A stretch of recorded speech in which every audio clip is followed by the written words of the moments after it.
نبی کریم صلی اللہ تعالیٰ علیہ وآلہ وسلم نے فرمایا، قیامت کے روز لوگوں میں سے میرے سب سے زیادہ قریب وہ ہوگا جو اس دنیا میں کثرت سے مجھ پر درود بھیجتا ہے۔ حضور نبی کریم صلی اللہ تعالیٰ علیہ وآلہ وسلم نے فرمایا، مجھ پر درود پڑھا کرو، بلا شبہ مجھ پر تمہارا درود پڑھنا تمہارے لیے روحانی اور جسمانی پاکیزگی کا باعث ہے۔ حضور صلی اللہ تعالیٰ علیہ وآلہ وسلم نے فرمایا، جو مجھ پر درود پاک پڑھنا بھول گیا سمجھو وہ راستہ جنت کا بھول گیا۔ حضور صلی اللہ تعالیٰ علیہ وآلہ وسلم نے فرمایا، جو مجھ پر ایک مرتبہ درود پاک پڑھتا ہے اللہ تعالیٰ اس پر 10 رحمتیں نازل فرماتا ہے،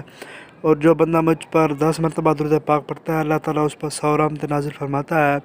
اور جو مجھ پر 100 مرتبہ درود پاک پڑھتا ہے اللہ تعالیٰ اس پر 1000 رحمتیں نازل فرماتا ہے۔